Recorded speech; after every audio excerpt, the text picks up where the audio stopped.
477. With the power of Tandem HR, you are in the fast lane on Main Street with Get Down to Business with Shalom Klein, the show for business and jobs. Now, the champion of networking, the advocate of jobs, the guru of business, your host, Shalom Klein. We are all about small business, jobs, and entrepreneurship and business. We talk a lot about business here. You're on with Get Down to Business, and I am your host, Shalom Klein. Remember, you can always download podcasts from Get Down to Business on my website at shalomklein.com. And while you are there, don't forget to follow me on Twitter at Shalom Klein. It's going to be a jam-packed week. We've got a lot of information for you. We are powered by our good friends at Tandem HR, your solution center. You can give them a call, 630-928-0510, or you can call us here with your questions, comments, feedback, 312-642-5600. So first up on the program, I've got the man who literally has written the book on customer service, Bruce Matza, who brings a wealth of experience in executive leadership, staff, and customer attention and customer service with over 35 years of experience working with prominent brands such as Neiman Marcus, Walt Disney World, Marriott, Motorola, Harley-Davidson, and the list goes on and on. Bruce, welcome to the program. Well, thank you very much, Shalom. Good to be with you. Absolutely. So, Bruce, customer service, there's no more timely of an issue than right now when we hear the news about stores fighting for customer attention, trying to get people back into the retail properties and avoid going to online presence. But bottom line, Bruce, let me ask you the simple question. Does customer service really matter in 2016, or are people actually just looking for the best deals? No, I think customer service is how you differentiate yourself from the competition. And I think that for those organizations that see it as kind of the soft science that you do when everything else is over, are not understanding that it really is the way that you drive profitability and make those bottom line dollars work for you.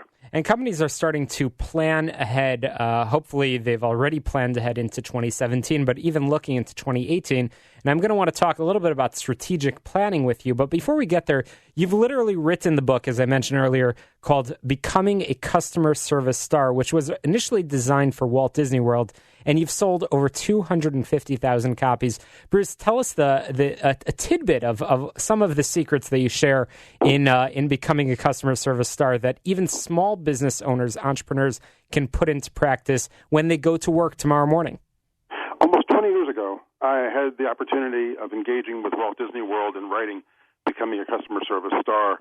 And it was not a book. It's actually a learning instrument that you can obtain and take your employees through a customer service experience that allows them to identify where their customer service aptitude rests. And it measures customer service in 5 very easy areas. First, how much do they enjoy customer contact? If you're hiring people that don't want to pick up that phone and engage with customers, don't want to go up and meet customers when they walk into your shop, if they hang back or if their approach is to simply stare at a customer blindly and say, "May I help you?"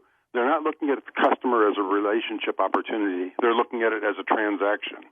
The second area is that you've got to have the ongoing process of getting feedback from your customers to know that you're meeting and hopefully exceeding their expectations. The third is that everybody who has customer contact has to be empowered to take care of every problem that might come in the door without having to escalate it or without having to postpone it. The most aggravating thing for a customer is to have a complaint or a problem or a return and just have that problem passed on to, say, 2 or 3 or 4 people before they can get a resolution. Not only does it create a huge aggravation factor, but quite frankly, every time you pass a customer on to somebody else, you are reducing by 50% the chance of that customer returning to you. And fourthly, you've got to be looking for ways of exceeding people's expectations. Someone comes in with a challenge or a problem, ask them how they would like the problem solved. Don't try to second-guess the customer. More often than not, they're going to indicate something that's less than you would do anyway, and then just simply try to exceed it. And fifth and most important, the first 4 items all lead to the 5th item, which is to build long-term relationships. Nobody makes a dime profit by having somebody walk in their organization one time. You've got to build on repeat relationships.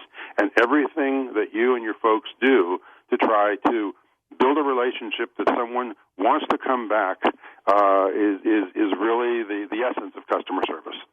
Fascinating 5 points regarding customer service. And Bruce, your company's name is Innovations in Management. So, Bruce, what I'm hearing from you is that there are several foundations, 5 key points of customer service that you outline in the process, in the experience, as you called it, of becoming a customer service star. But how much of that needs to innovate in companies year after year, and how much of it just continues to be relevant from the time that you wrote about this experience, and how much of it is relevant today in 2016 moving into 2017? Well, that brings up the second whole area of strategic thinking. If you're thinking forward about what you want that business to look like at the end of 2017 or into 2018, and how you're going to be different in 2017 or 18 to stand out, to offer your customers some unique or special service or product or activity, and you think strategically, if that strategic plan doesn't have a customer service component on what more you're willing to do to meet and exceed the customer's expectations, then you're really leaving out the single most important component above and beyond finding new merchandise or determining your pricing or trying to understand how you're operationally going to improve. The key is how you reach out and touch people's lives.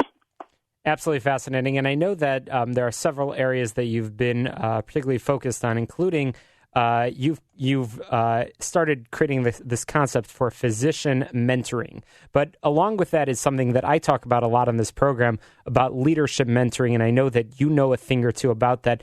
How do you think leaders need to approach this concept of both giving back as well as looking at filling in their deficiencies where somebody might not be an expert in one area? How can a leader improve themselves through the process of mentoring, both by giving as well as receiving? I think that all of us have the capacity to learn something more than we already know about leadership, about motivation, about developing a business. And I think that for especially small business owners and entrepreneurs, it's essential that you reach out into the community and find someone that you respect, that you can call and say, let me buy you a cup of coffee. I just simply want to bounce some ideas off of you. And out of that, attempt to build a mentoring relationship where every time you sit down, maybe it's an even exchange. Maybe one time you're talking about your business and your situation, and they're mentoring you, and the next time you sit down and you reverse the roles, so you're mentoring them. Likewise, I think that you look at your staff and you identify some of the people that you believe have some high potential, and don't just think that they're going to learn on their own. These folks need to have someone as a model and a guide, and I think mentoring is one of the most important things that you can do.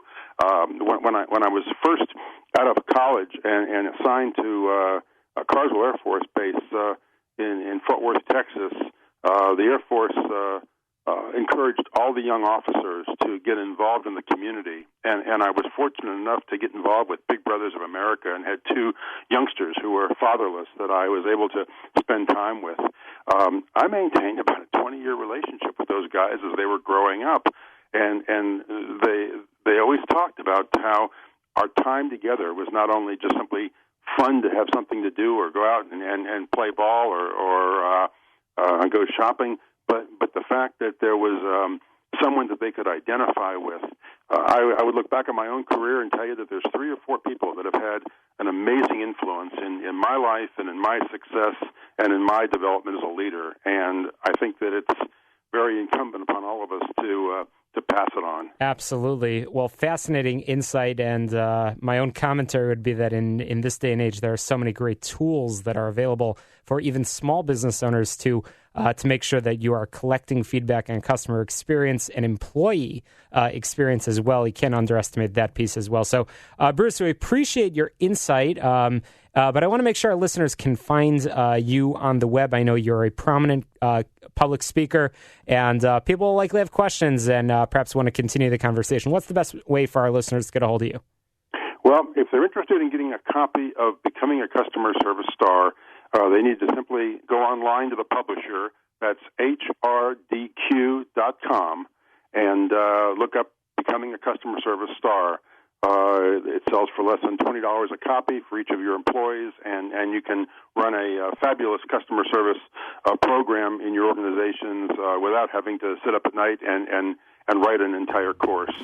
If people are interested in reaching me, my website is www.innovationsinmanagement.com, and they can find everything that I'm doing on that website. Innovationsinmanagement.com. Bruce, thank you so much for joining us on the air. We'll be sure to check back in with you in the coming weeks. But happy holidays to you and your family. Coming up after the break, we've got more tips, advice, and information for you on Get Down to Business.